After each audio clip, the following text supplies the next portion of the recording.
Thanks for tuning in. Paternity fraud. Two words that can spark intense emotion and raise complex questions.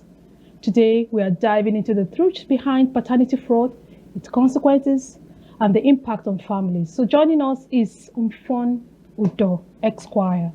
She is the Vice Chairman, FIDA Uyo chapter. She will share expert insight and shed light on this often misunderstood topic. Let's get started and explore the fact, the myth, and the human stories behind paternity fraud.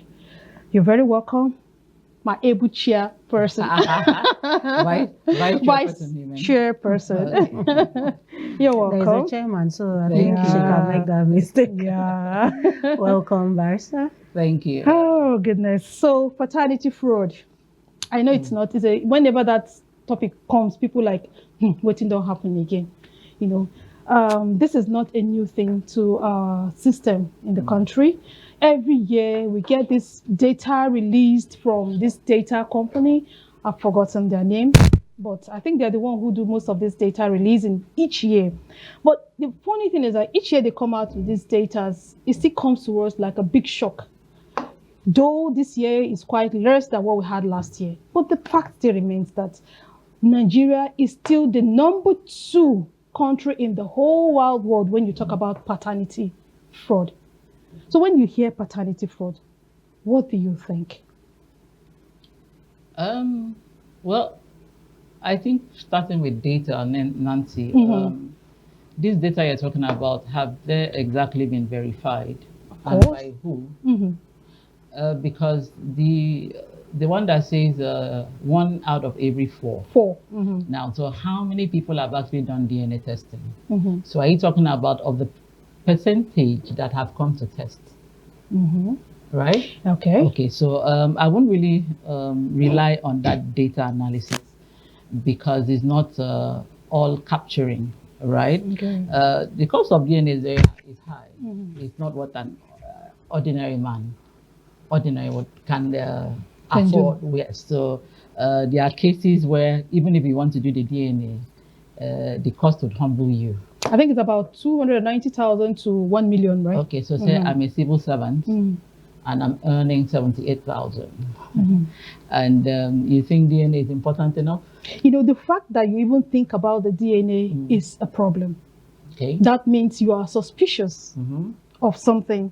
And so that's what we're talking about. Okay. Not just the data this time, the psychology behind the whole fraud thing. So people just wake up and say, I'm beginning to suspect. So having that suspicion is also a problem. Well, we can't live without the suspicion. We need the data, because if we don't have accurate data, you can't. I don't agree that Nigeria is number 2 after Jamaica. Yeah.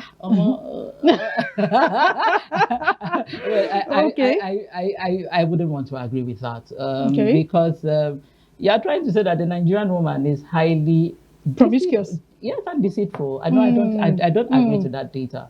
Like I said, the percentage of those doing DNA testing, right? It's very small compared to the number of families we have. So it's an insult to me to say 1 out of every 4. So that means 3 of us are seated here, one more woman, and that means from these 4 families, right? 1 out of 4 of us. I mean, that would be a bit insulting. But I mean, we didn't come to downplay. I understand what you're saying. But let's leave it at that. But I'm just saying, these people collecting this data, what the parameters and the fact. Yes. Okay, so let's bring it down to where you're practicing the FIDA. Have you had cases where couples come in the course of their conflict, paternity is being raised, and how do people handle that?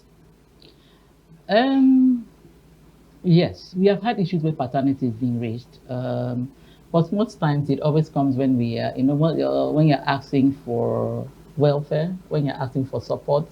Yeah, so it's okay for the man to say, I'm not even sure they are my children, all right? And that's more like a defense mechanism. Well, sometimes, sometimes it's the woman that throws it at them, but so by the time the cost of DNA comes in, because it's on you you find prove, out that since you sometimes it want just fizzles out, right?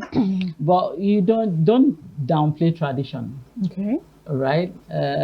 We are still, our living here is still entangled with tradition and religion. Okay, it's really most people that come to us, I'm not really sure they want the results. They actually want the actual results of that DNA testing.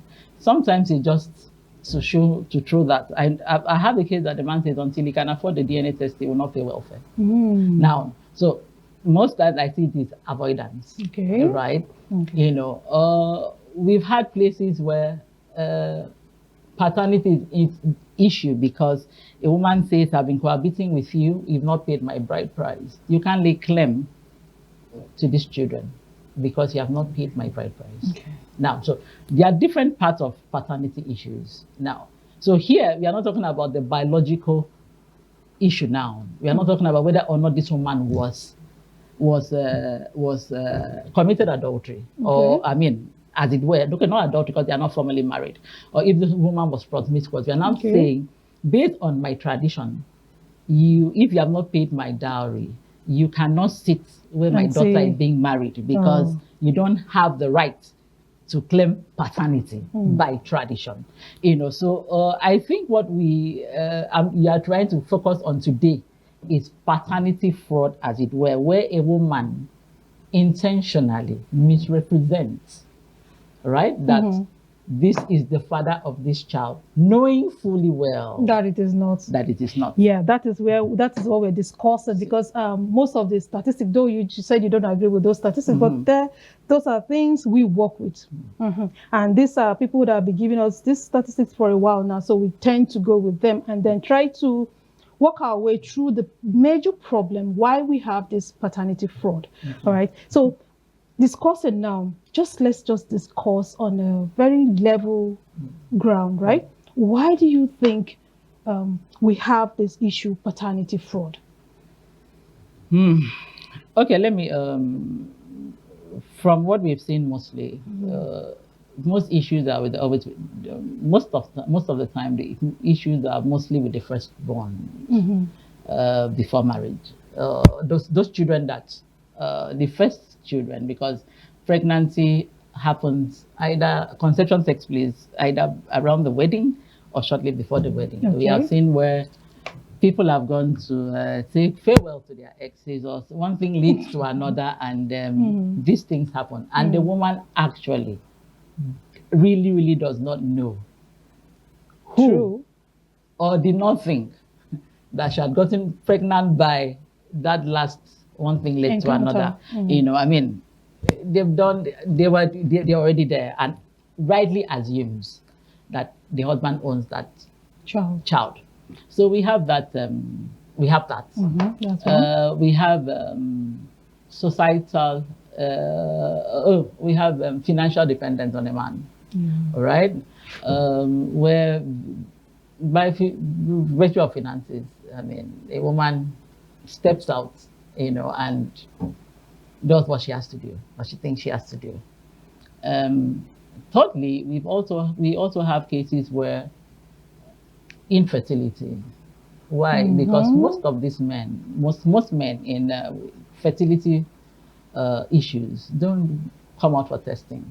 Now, so the woman is left to bear the brunt of that. You can't give birth. Sometimes they just want to assume, okay, if the doctors keep saying you're okay, you're okay, and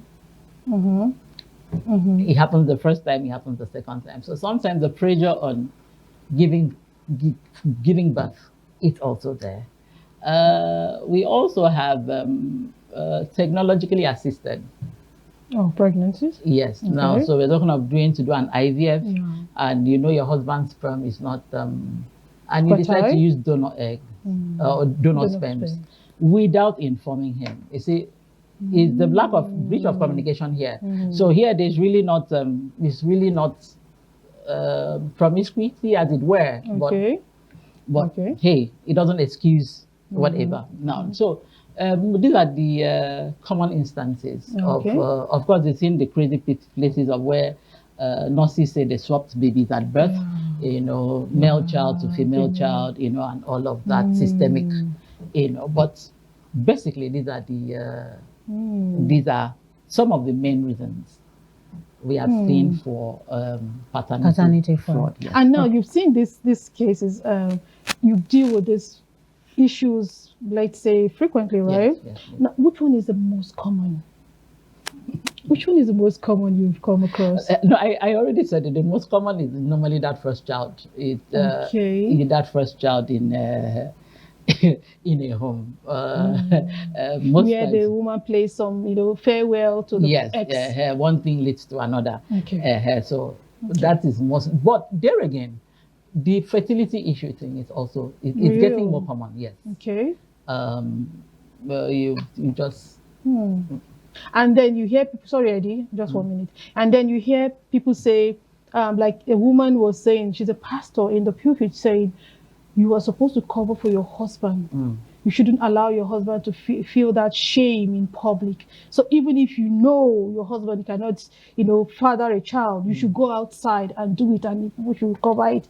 But then the problem is when it's open someday, nobody will remember you were only trying to help your husband. They're going to pack you and your load outside.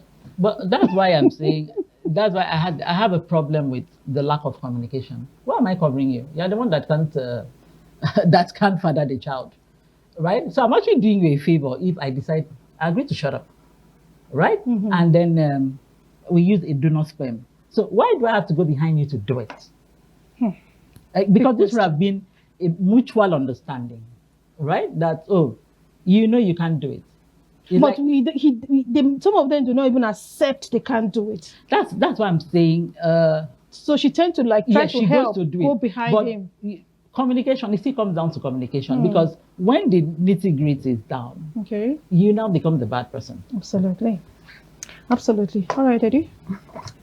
Interesting. I've been trying to tell you. So you see, I think you've mentioned basically all the possible ways paternity fraud can come in. And so what crossed my mind was, from the data you're talking about, I haven't really done a research or followed up. Have they to know if there's been a breakdown, to know that, when they say 1 out of 4, like you said, that's an insult to. So this 1 out of 4, is it out of infertility, or the first child syndrome thing? Okay. Or swap? Let me. I have that data here, and then it will even shock you. The one they said paternity exclusion rate 25%. Okay, firstborn 64%. Now, when they say 64%, these are the total number of people that came to them for this testing, right? Now they said age of children tested is I think it's 0 to 5 years. The initiation of paternity tests, 82 of the paternity tests are initiated by men, while 11.8% are initiated by women. Now, reason for testing, that is the shocking part of this whole testing thing. Now, 83.7% of DNA tested are conducted for peace of mind. Yep. Peace of mind, while 13.1% are immigration purposes. Yeah, Japa. Okay. So peace of mind, why? Why peace of mind? You got married to somebody you think you know. Why would that suspicion even be there in the first place? So that's problem. Okay, Nancy, let me tell you why that's how. I mean, from what we've seen. Sometimes, even the slightest, when everything is fine until someone just points out a very slight doubt to you. The mind is a very strong thing. Now, so someone says, this your son looks like the landlord. You might not have thought about it, but the day you see the landlord and see your son, as a human being, you will just start seeing striking resemblance. Now, it starts to play on your mind, right? So you should. I don't know if you've ever felt just a little slight suspicion. The mind just plays on it. So when they say peace of mind, right? But we've also had cases where maybe your child is starting secondary school, right, or university, and you're supposed to run the tests. Okay. They ask you to run all that test, and then your child comes out as AS, and you are AA, your wife is AA. Now, you're wondering, no, it's not possible now, doctor.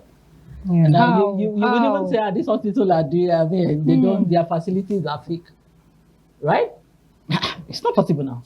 I'm AA, my wife is AA, but how can? Now, so you take that test, you go to somewhere else to, initially maybe to prove that this hospital does not have the right equipment. Most times they tell you to go to government hospitals. So you go like, okay, maybe the nurse or whoever it is that handled it didn't do it professionally. And you go to another place who is supposed to be more professional than it were, and you get the same results.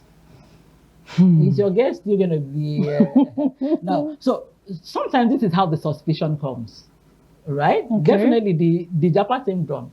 The embassies would do that test. Okay, so and maybe for the woman also, like we said, this first child syndrome, she might see something in this child that doesn't just add up. So if I can contribute that to you, for some percentage of them, it could be guilty conscience. Men who actually know their status about their sperm production, and then they refuse to present themselves for testing. So the moment so they have pregnant? issues. Yeah. So the moment the wife is pregnant, he's worried. Could this be? So he will lack peace because and the wife could say yes. Miracle. Are you sure you're pregnant? The wife says yes, and then you're here. You're losing sleep because you can't imagine that you could impregnate. So another I think, Well, let's look at the legal side of this whole thing. What are the legal implications of paternity fraud, and how can men protect themselves? Unfortunately, I don't think the framers of our laws envisaged that there would ever come to a time when these things will come to fall, right?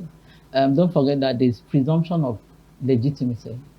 So it's presumed that every child born within the family is the wife and husband. Yes, and in short, the law also says that any child born 280 days after the dissolution of a marriage, or after a partner dies or the husband dies, still belongs to that marriage, because 280 days roughly is about 9 months. Okay. Right. So it's only right to say that it's the husband that years before he passed. Okay. So even in our societies, fatherhood really was not strictly by birth, right? If there are some communities, like I'm talking about custom here, that if a woman refuses to leave after her husband dies, and the family accepts her, any child born after that belongs to the man. So and then because we had I don't know what they call it in other communities, things like Ikponkawo, that is the traditional thing on that made a woman to stay faithful. Or you have it here too? Yes, we have it in some communities here. Okay. Now, so because we had all of that, it was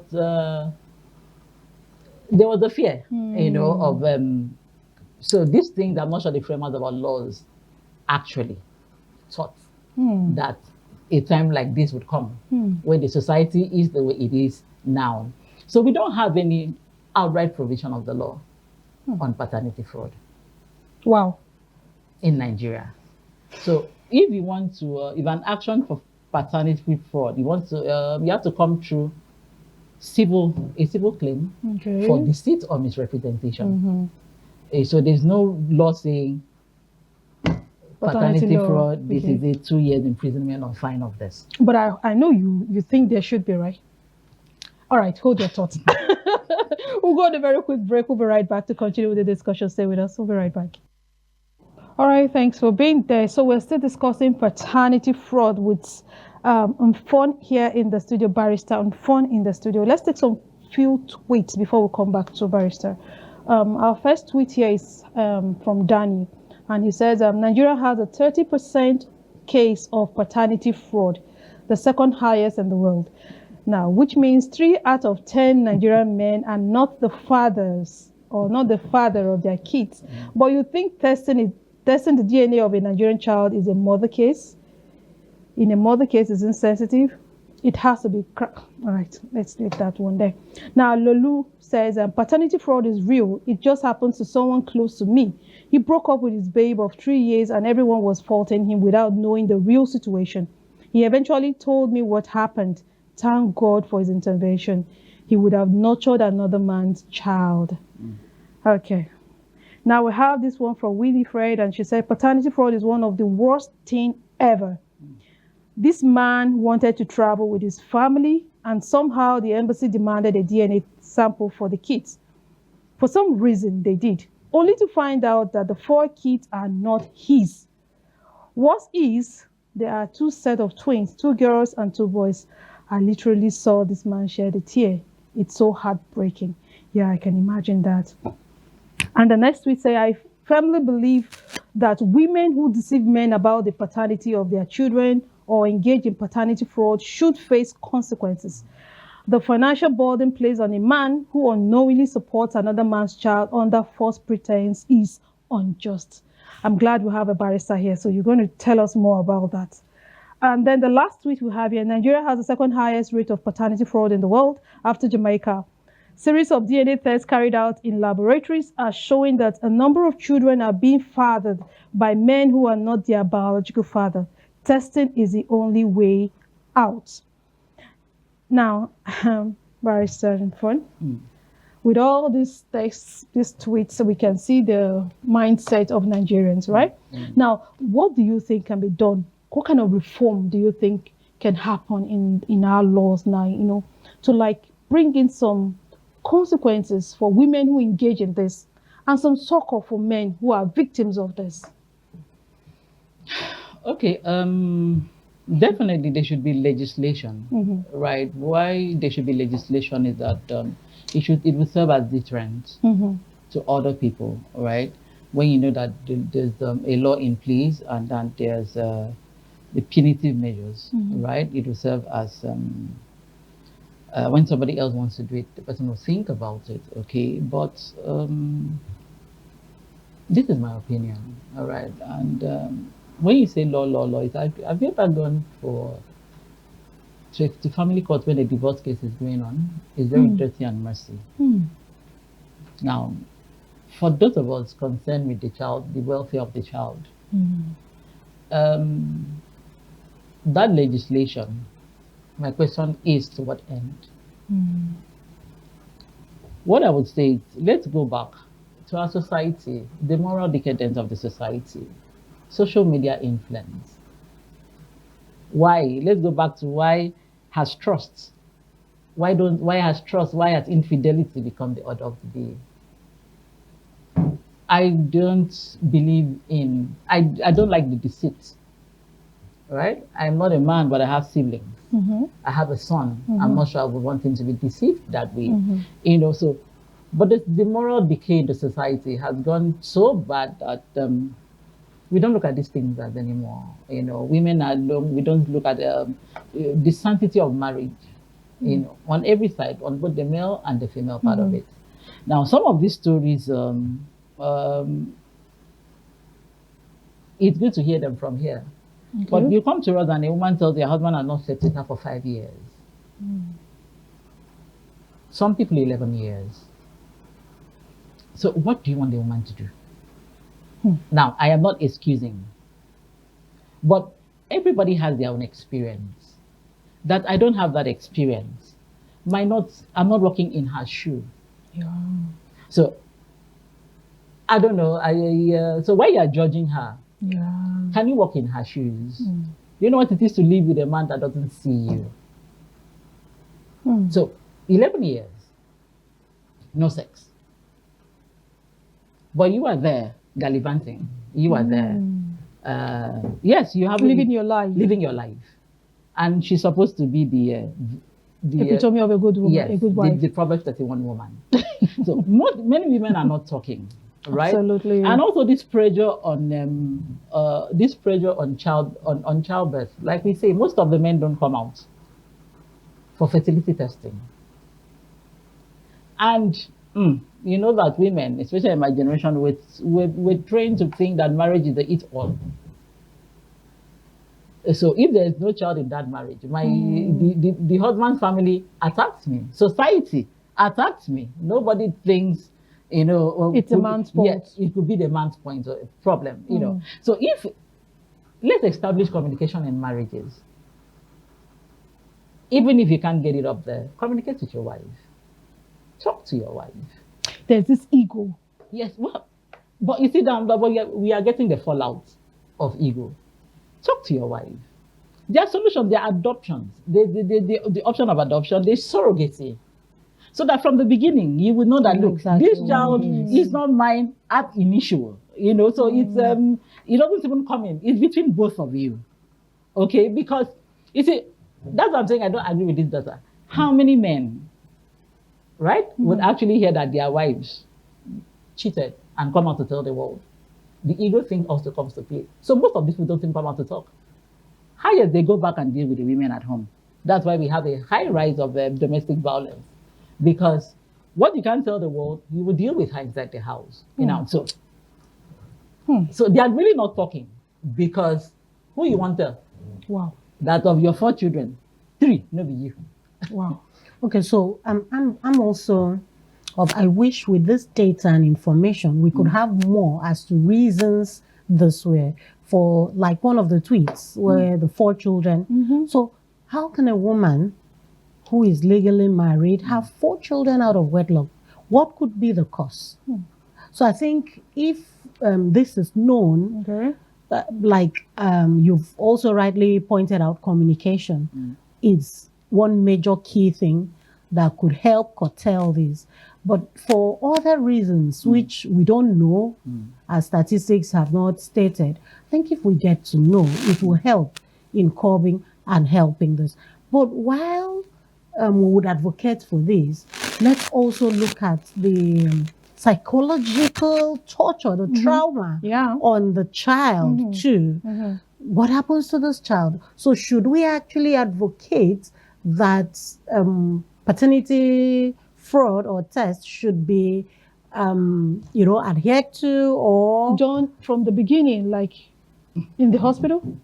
Well, is that what you're trying to say? At any point in time at all. Oh, okay. Should we even advocate for it? Or should parents, couple, just have an open mind and accept their children and move on? Wow.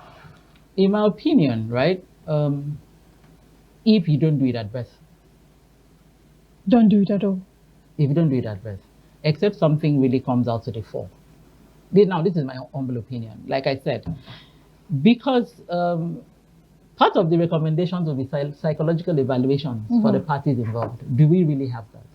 We have a lot of mental case issues, but I'm really not for the man or the woman here, right? Both of you are adults, you will sort yourself out. That child did not beg to be brought to this world.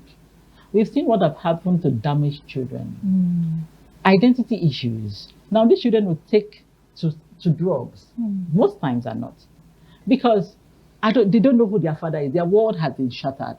Now, we are still in the African society where the family will castigate.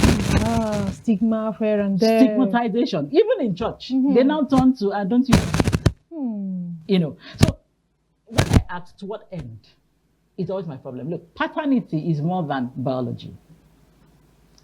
I'm not saying because of biology, truth should be compromised. But I'm asking, mine would be that, look, there should be mediations. Okay. How will we deal with this issue? Like Edidion rightly said, sometimes it's really not infertility. Sorry, it's not infidelity. Infidelity. I can assure you that this woman with 4 children, I think they said 2 sets of twins. Yeah, 2 sets of twins. I would bet that it was fertility issues for that one. I would err on that side. You know. Okay. Why would you think so? Because she went twice? Well, because most times, except there are twins in the family, most times we see twins being assisted now. So let the society also take it easy on the women. I'm not, see, I need to make it clear now. Yeah. I'm not holding brief For anyone. for, that's why I said I'm insulted at that statistics, which I don't Yeah. agree with. Because some of us, when you see our children, you will know that our husbands vomited them. So when you say 1 in 4, it's actually, I don't agree with it. Totally don't agree with it. I still think we have chaste women. Okay. Women that, Of course. that hold themselves right. But this percentage, how many people have want to jabba out of the whole population of Nigeria? Most of us can afford it. So we don't even go there. So that one does not even arise. So I'm saying, where do we base the statistics on? But let's go back to the family as the unit, which is what I always advocate. Say everything starts. Let's communicate better. Let's go back to being the kind of spouse that we ought to be. Let's go back to telling truths in our marriage, because this is high-level deceit. But where did we get that from? Where did we get from? Deceit. How did we become deceitful people? Right now, the social media makes it look. Right now, the things that are sinful are not looked upon as sinful anymore. So it looks like woke. This thing trickles down to everything. Because you see, I see some married women act in ways that our mothers would not have behaved that way. Okay. But hey, we are now in a woke society, and you and I are clapping. And when we get the fallout of it, we are shouting foul. Perhaps if you change this discussion, because there's another statistics here where they said they now decided to put this statistics ethnic, like ethnic distribution of it. Now they said the Yoruba families dominate DNA test. The statistics was 53%. The Yorubas. Now the Igbo families 31%, while the Hausas just 1.2%. Yes. So does it mean we have women who are more faithful in the northern part of the country than any other region of the country? Well, like I keep saying, what are the statistics based on? I mean, those DNA centers are mostly in Lagos. Okay, yeah, right? true. Now, most of the embassies are in Lagos. That's what I'm saying. When you want to follow these statistics, so are you telling me that it's okay, so it's the Yoruba woman that does it more? No, I don't agree with that. Right? Now, so it's I'm more in Lagos, So when you have the awareness, and whether I like it or not, we know that the most exposed people in this part in Nigeria are the Yorubas. I mean, Nadem picks you, right? That one is up for discussion. Whether I like it or not. So those centers are more in Lagos. Okay, you come down to Port Harcourt, right? Oh, they didn't mention Akwa Ibom there. No, they didn't. Okay, with so our which data. Okay, no, but even with the data that we have, so that's what I'm saying. This is not a true reflection, right? In the north, their religion is very yes. So these things, how many people are testing in the north? It doesn't even cross their mind. It doesn't even cross their mind. So they can't even imagine it. So that's why I have a problem with statistics. What are you basing the statistics on? Okay. I'm glad you said that Akwa Ibom was not in the whole picture. No, you read the statistics. You're the one that read it out, not me. Okay, do you want to go? No, go ahead. Okay, the stigma that comes with this whole thing is one major aspect of this whole fraud thing that I think we should talk about. Now, what, in your own opinion, what do you think should be done when a couple, like, it comes out that there was this issue of paternity fraud? How do you think the society should, treat both the father, the child, and the mother in this case? Now, it's not about how I think the society should treat. Are we ready for that truth? That it's not about what you think. Let's tell ourselves the truth, which is why I'm saying the welfare and interest of the child should be paramount. Okay. Are we ready for that truth? Okay. Right? Okay. Within our family circles, if your brother's wife was discovered, are we ready to extend the arm of forgiveness to her? Even in the church, right? When sometimes it gets as bad as if you are divorced, they ask you to sit at the back. So, as a society, we are not yet ready for this truth. And as long as we are not ready for the street, the stigma is where I'm coming from. It's on that child. More on the child. It's, well, the father and mother, yes, the man is traumatized, but he will leave. He's the one that the society has sympathy on. He will leave. He's not the woman that is going to be highly stigmatized. But of course, she's the consequences of her actions. So like I said, but for that child that had no business. Yeah, I understand your point. I mean, your perspective, talking about the child. That's what you people do. But also the man who has been training these children, who has been nurturing these children for years, decades, thinking they were his. When he finds out that these children are not his, I know the trauma is there. But what would you advise him to do? Because there's a difference between these children and not yours. Yeah, we know about adoption. You adopt children that are not yours and you have to treat them like yours. But in this case now, do you still think that man should go ahead and nurture those children or still call them his? What do you think they should do? Nancy, truthfully, biology, right? Paternity is more than biology. Okay. Right? That's what I'm saying. They should be subject to mediation. Okay. Actually, not the courts. Even if you want to put, a legislation on paternity fraud to serve as deterrence, I would say before you act, there should be a condition that before you go to court, you should be subject to mediation. Why? Because these people need to sit down to see if unity can be restored. Even if unity cannot be restored, how can relationship be restored? Because that child is involved. DDA has a foster son, yeah? Now, I think it was 2 or 3 days ago on her status. It was the boy's birthday, and he was well celebrated. Now, are you the biological mother? No, but do you love that child? Obviously. Absolutely. So, I don't think it's fair that you have been the boy's father for 18 years. And then? You have bonded with that child. Right? I agree that the mother committed a fraud. But after the initial anger, that child you have bonded has done nothing wrong. Even if you were not going to live with the mother anymore. But I'll still maintain that you be in that child's life as the father. Because we might not even know who the father is. The mother might not even know who the father is, right? So this my own point, that you can come, you have loved that child, you have loved that child. It's a difficult situation, I agree. But that's where counseling should come in. That's where mediation. Let's not look at it as if we want to fight. Yes, it's a fighting case. Oh, she has betrayed you and all of that. I agree. I fully sympathize with you. But if you love that child properly, so-called, it's no longer about biology, but about that bond. Exactly. With that child. Exactly, because I've had to discuss with someone and I'm like, I question what you call love.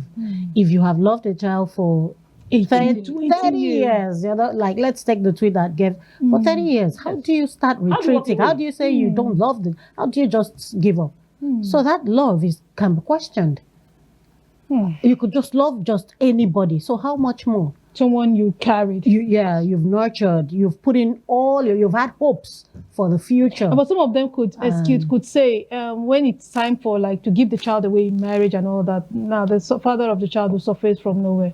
Now, Nancy, the way you handle your problem, right? The way you escalate your problem is how it's going to. That's why I say that if you are subject to mediation before it comes out before you go to court and make it messy, I would prefer it even in this situation, because first of all, by the time this thing comes out and your family start castigating this child, now so you should sit down and say, what is the welfare of this child, right? Especially for children that are not yet adults. Maybe if they're even adults, they can handle it, but for a 10-year-old who runs and calls you daddy, daddy, daddy. Wow. Thank you so much, Barrister, for your perspective and insight on this discussion, paternity fraud. We have to go. Eddie?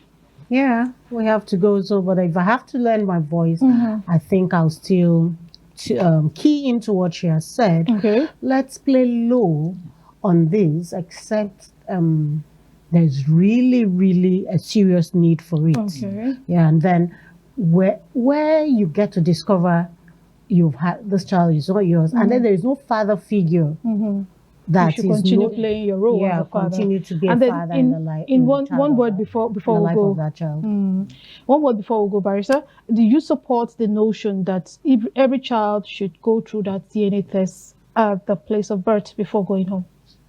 Just in one word. Well, I don't support it, but if they have to be DNA, let it be done at birth. If it's not done at birth, all right. Let it not be done. Let it not be done. All right. Sorry. Okay. I'm not. Just give me a minute. Okay. Section 169 of the Evidence Act says that when you have carried out an action, right, that because you believe something to be true, that because it's no longer true, does not mean you are still not responsible for that action. Now, this was for a fallout from 165. It's 165 that presumes that every child within the marriage, a marriage is a child of father. That presumption. So that it follows that, yes, you were deceived, yes, but you've carried out actions. You have owned it.